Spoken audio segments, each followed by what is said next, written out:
बीटीटीएच origin की episode की starting होती है और हमें दिखाया जाता है होल ऑफ सोल, जहां पर हमें मास्टर किसी से लड़ते हुए दिखाई देते हैं। और ये जो फाइट हो रही थी उसमें जो अटैक किए जा रहे थे वो काफी ज्यादा पावरफुल थे। तभी मास्टर बोलते कि मुगो, ये टेक्निक तुम कभी भी नहीं सीख सकते हो, मुझे इस ट्रेनिंग की प्रैक्टिस या सीखने से क्या ही मतलब है, तुम तो मुझे अपने हाथों से ये दाव टेक्निक मुझे दोगे। तभी उस फाइट के बीच में हमें एक बंदा दिखाया जाता है जो की फाइट को देख रहा होता है और इसका नाम है हैंग फेंग। और इन पर मास्टर और मुगैंग की फाइट काफी ज्यादा खतरनाक लेवल की हो रही थी और इनकी अटैक की पावरों को देखकर ऐसा लग रहा था कि इनका लेवल दाउजोंग लेवल से भी ज्यादा है, क्योंकि ये लोग जब मूव कर रहे थे तो हमें एक लेजर लाइट की फॉर्म में दिखते हैं, क्योंकि इनकी मूविंग स्पीड काफी ज्यादा फास्ट है। तभी मुगो अपना स्पिरिचुअल पाम अटैक करता है मास्टर के ऊपर, पर मास्टर अपनी बोन चिलिंग फ्लेम से उस अटैक को बहुत ही आसानी से डिस्ट्रॉय कर देते हैं। और फिर उसके बाद मास्टर मुगो को धोना बजाना स्टार्ट कर देते हैं। मास्टर क्लियरली मुगो के ऊपर भारी पड़ते जा रहे थे, काफी सारे छोटे छोटे एनर्जी के पार्ट जाकर हैंगफेंग के ऊपर गिरने लगते हैं। तो मास्टर का ध्यान हैंगफेंग की तरफ जाता है, तभी मुगो हैंगफेंग के ऊपर अपना ग्रेविटी अटैक के साथ साथ अपना स्पिरिचुअल कुल्हाड़ी अटैक भी कर देता है। इसलिए हैंगफेंग को बचाने के लिए मास्टर उसके सामने जाके खड़े हो जाते हैं और उसे एक सीट से कवर कर लेते हैं। पर मास्टर हैंगफेंग को तो बचा लेते, पर मास्टर को ये नहीं पता था कि उन्होंने अपने घर में सांप पाल रखा है। और तभी हैंगफेंग अपनी तलवार बाहर निकालता है और मास्टर की पीठ में भौंक देता है, मतलब घुसेड़ देता है, और इस वजह से मास्टर काफी ज्यादा जख्मी हो जाते हैं। तभी मुगो बोलता है, कैसा रहा याओ चेन, तुमने जिस इसको अपने हाथों से पाला है आज उसने तुम्हारा काम तमाम कर दिया। ये बात सुनती मास्टर एक पावरफुल अटैक करते और मुगो को काफी ज्यादा दूर फेंक देते हैं। तभी मास्टर हैंगफेंग से उदास होते बोलते, तुमने मेरे साथ ऐसा क्यों किया। तभी हैंगफेंग रिप्लाई देता है और बोलता है, आप पूछ रहे ये सब मैंने क्यों किया, आपने मुझे फ्लेम मंत्र क्यों नहीं सिखाया, मैंने तुम्हें अपने बच्चे की तरह पाला था, तुमने मुझे सिर्फ एक फ्लेम मंत्र स्किल के लिए धोखा दे दिया। तभी हैंगफेंग बोलता है, मैंने सिर्फ धोखा ही दिया है, अगर मैं पावरफुल होता तो मैं आपके साथ क्या करता आप सोच भी नहीं सकते हो, और वैसे भी आप यही चीज डिजर्व करते हो। और फिर हैंगफेंग अपनी तलवार निकालता है और मास्टर को पूरी तरीके से मार देता है, सिर्फ मास्टर की बॉडी मरती है। और फिर यहाँ से स्टार्ट हो जाता है सीजन 1 का रिमेक। तभी नरेटर की आवाज आती है और नरेटर हमें बताता है जो जीव क्लैन का लड़का है जिसका नाम जियान, वो काफी ज्यादा टैलेंटेड है, उसने 11 साल की एज में ही काफी सारी पावरफुल दाव टेक्निक सीख ली थी और उसका लेवल भी काफी ज्यादा हो चुका था। पर अचानक उसकी मॉम के एक्सपायर होने के बाद ही उसका लेवल बढ़ने की जगह नीचे जाने लगा और उसकी जो दुई की वो उसको कलेक्ट तो कर पाता है पर उसे अपनी बॉडी के अंदर स्टोर नहीं कर पाता है। तभी सीन चेंज होता है, हमें जीव कबीले का मीटिंग हॉल दिखाया जाता है जहां पर जियान के फादर दो एल्डर खड़े हुए होते हैं और जियान के फादर से बोल रहे होते हैं, ये तुम्हारा लड़का जियान है, उसका लेवल 3 साल से काफी ज्यादा नीचे जाता जा रहा है, ऐसा लग रहा है कि वो कुछ ही टाइम में अपनी सारी पावर को खो देगा। और इन सब बातों को चुपके चुपके जियान सुन भी रहा था। तभी एल्डर बोलते हैं, जियान एक टाइम पे जीनियस होगा पर अब वो एक लूजर के अलावा कुछ नहीं और वो जीव कबीले को बस बदनामी करेगा आगे चलकर। अगर तुम्हें अपने लड़की की इज्जत बचानी तो तुम्हें उसकी शादी नायान से करा देनी चाहिए, क्योंकि फिर रिश्ते जीव कबीले के यूनलैंड सेक्ट से जुड़ जाएंगे और यूनलैंड सेक्ट पूरे जीमा एम्पायर में सबसे पावरफुल क्लैन है। अगर तुम अभी कुछ नहीं करोगे तो 1 साल बाद तुम्हारा लड़का पूरी तरीके से अपनी दुईकी को लूज कर देगा और फिर उसके बाद वो ट्रेनिंग हॉल भी क्वालिफाई नहीं कर पाएगा। यह बात सुनती जियान के फादर काफी ज्यादा भड़क जाते हैं और वो चिल्लाते हैं, बहुत हुई तुम्हारी बकवास, मेरा लड़का किसी से कम नहीं है, उसने छोटी सी एज में अपनी दुईकी का लेवल काफी ज्यादा बढ़ा लिया था, वो एक जीनियस है, कोई लूजर नहीं है। और ये सब बातें सुनकर जियान अपने रूम में चला जाता है और कल्टीवेशन करने लगता है और अपनी दुईकी को स्टोर करने की कोशिश करता है। वो दुईकी कलेक्ट तो कर लेता है पर जैसे वो स्टोर करता है दुईकी को वैसी सारी दुईकी गायब हो जाती है। तभी जियान के कमरे से एक आवाज आती है और वो बोलता है, यूनलैंड सेक्ट से 3 एल्डर आए और तुम्हारे फादर तुमको बुला रहे हैं, इसलिए तुम्हें मीटिंग हॉल पहुंचना चाहिए। तभी फिर सीन चेंज होता है, फिर हमें जीव कबीले के एक बड़ा सा मीटिंग हॉल दिखाया जाता है जहाँ पे बहुत सारे लोग बैठे हुए थे और वहाँ पे नायान भी बैठी हुई थी। उसे देखकर सभी जीव फैमिली के मेंबर आपस में बातें कर रहे थे, जो को लड़की है, जो कहाँ से आई है। पर तभी वहाँ पे हमारे ठरकी हीरो जियान की एंट्री होती है और उसे देखते ही सभी लोग बोलते हैं, ये यहाँ क्या कर रहा है, लूजर कहीं का।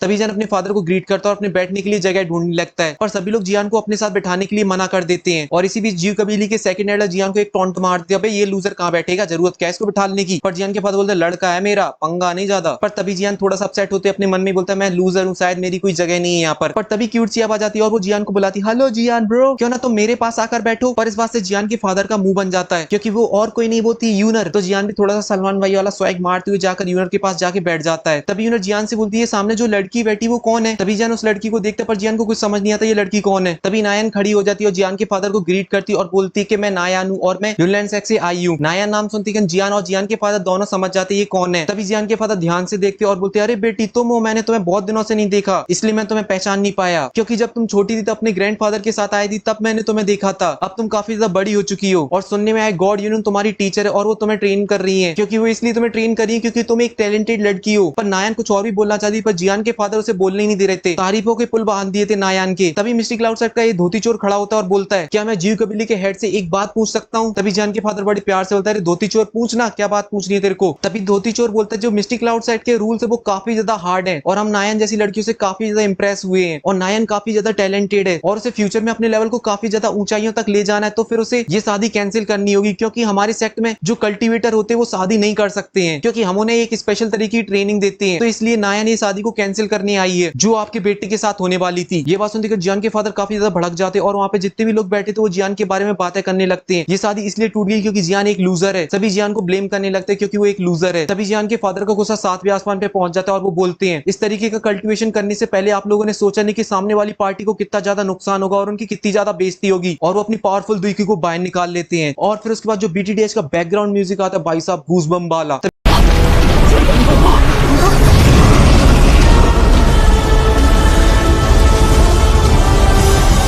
थोड़ा सा आसपास में देखते क्योंकि वहां पे चारों तरफ जीव कबीले के मेंबर बैठे हुए थे क्योंकि अगर फाइट होती तो उनको काफी ज्यादा नुकसान पहुंचेगा। ये सोचने के बाद वो अपने गुस्से को शांत कर लेते और अपनी दुईकी को भी अंदर कर लेते हैं और नायन से पूछते तुम्हारे ग्रैंडफादर ने शादी को कैंसिल करने के लिए हाँ बोल दी है क्या। तभी नायन बोलती मेरे ग्रैंडफादर काफी ज्यादा बिजी चल रहे थे इसलिए इस शादी को कैंसिल करने का फैसला मैंने लिया है और ये सब मेरा डिसीजन है। ये बात सुनती जियान के फादर का गुस्सा पूरी तरीके से शांत हो जाता है और वो जाकर अपनी सीट पे बैठ जाते। तभी नायन बोलती है अंकल सुनिए तो। पर जियान के फादर बोलते अरे तू मेरे को अंकल वंकल ना बोल, अब तेरा मेरा रिश्ता खत्म। तभी धोती चोर अपनी स्पेस स्टोर में से एक बॉक्स निकालता है और उसे खोलता है और बोलता है कि इसके अंदर जो पिल है उसे खाती खन तुम्हारे लड़के का एक लेवल बढ़ जाएगा, 8 से 9 पहुंच जाएगा। पर इसका एक साइड इफेक्ट भी है, अगर कुछ गड़बड़ हो जाती तुम्हारा 2 से 3 लेवल नीचे भी जा सकता है। इस पिल के बारे में सुनते ही सभी के सभी एकदम से भौचक्के से रह जाते हैं और जो का देख लियो जो तो बड़ी खतरनाक चीज है। वहां पे जितने भी जीव कबीले के एल्डर बैठते इस बात से सभी के सभी एग्री हो जाते इस डील के लिए। पर तभी हमारे हीरो जियान का ईगो हर्ट हो जाता है और वो बोलता है ये डील मुझे मंजूर नहीं है क्योंकि मैंने पुष्पा भाव की मूवी देखी, उन्होंने बोला है साला झुकेगा नहीं किसी के सामने। पर तभी जीव कबीले के एल्डर बोलते तुम चुप रहो, तुम्हारी ओपिनियन की कोई जरूरत नहीं है यहाँ पर। तभी जियान एल्डर को रिप्लाई देता और बोलता है ये मैटर मेरे से रिलेटेड है तो यहाँ पे जो भी फैसला होगा वो मैं डिसाइड करूंगा। ये बात सुनकर एल्डर भड़क जाते और अपनी दुईकी को बाहर निकाल लेते। तभी यूनर बोलती है जियान बिल्कुल सही बोला, इसलिए तुम दोनों एल्डरों को अपना मुंह बंद करके रखना चाहिए और इस मैटर से दूर ही रहना चाहिए। और यूनर की बात सुनकर एल्डर का मुंह बंद हो जाता है, वो चुपचाप से बैठ जाते क्योंकि यूनर एक भौकाल है, क्योंकि यूनर को इन सभी को मारना कोई बड़ी बात नहीं है। तभी जियान नायन के पास जाता है और बोलता है क्या मैं देखने में सुंदर नहीं लगता इसलिए तुम मुझसे शादी तोड़ना चाहती हो, क्योंकि शादी के टूट जाने के बाद जीव क्लैन की काफी ज्यादा बेइज्जती होगी और जो तुम्हारे ग्रैंडफादर ने मेरे फादर से जो प्रॉमिस किया था क्या उसकी कोई वैल्यू नहीं है तुम्हारे लिए। तभी नायन बोलती सुंदर होने से कुछ नहीं होता क्योंकि तुम अब एक लूजर हो चुके हो, इसीलिए मैं तुम्हें एक बेटर डील दे रही हूँ, ये पिल ले लो, इससे तुम्हारा लेवल बढ़ जाएगा। अगर तुम्हें ये भी कम लगता है तो 2 पिल और ले लो। ये बात सुनते जियान का गुस्सा और भी ज्यादा बढ़ जाता है और उन दोनों के बीच में और कहासुनी हो जाती है। तभी जियान नायन के ऊपर अटैक करने जाने लगता है। तभी नायन का भाई खड़ा होता है और नायन को प्रोटेक्ट करने लगता है। पर तभी नायन अपने भाई को रोकती है और जियान के सामने आती है और बोलती है तुम्हें ये अच्छा लगे या बुरा लगे मुझे इससे फर्क नहीं पड़ता, पर मैं तुमसे शादी बिल्कुल भी नहीं कर सकती। ये बात सुनकर जियान और भी ज्यादा भड़क जाता है और बोलता है तुम्हारी ये बकवास बहुत ही ज्यादा हो रही है, तुम मेरी फैमिली को इतना ज्यादा नीचे कैसे झुका सकती हो। तभी नायन बोलती तुम्हें अपनी फैमिली की इतनी ज्यादा ही इज्जत की चिंता है तो तुम्हारे लिए मैं एक ऑफर देती हूँ, अपन दोनों 3 साल बाद एक मैच करेंगे यूनियन सेक्ट में और अगर उस मैच में तुम जीते तो मैं तुमसे शादी करने के लिए रेडी हो जाऊंगी। तभी हमारा ठरकी हीरो थोड़ा सा सोचता है फिर बोलता है ठीक है मुझे 3 ईयर एग्रीमेंट मंजूर है, पर तुम्हें जिस तरीके की ट्रेनिंग भी करनी है कर लेना, पर उस दिन सिर्फ तुम ही हारोगी। जियान की बातें सुनकर जियान के फादर काफी ज्यादा खुश हो जाते हैं और बोलते हैं वाह मेरे लड़के दिल खुश कर दिया तूने तो। तभी जियान 3 ईयर एग्रीमेंट का एक पेज साइन करता है और उसमें अपना हाथ काट के खून लगा के बोलता है लो हो गया साइन और नायन की तरफ फेंक देता है। और मेरा भी बीटीटीएस के एपिसोड का फर्स्ट पार्ट यहीं पे खत्म होता है और सेकंड पार्ट भी बहुत ही जल्दी अपलोड हो जाएगा। इसके लिए आपको कुछ नहीं करना, चैनल को सब्सक्राइब करना है, वीडियो को लाइक करना है। अपन मिलेंगे नेक्स्ट वीडियो में, तब तक के लिए बाय।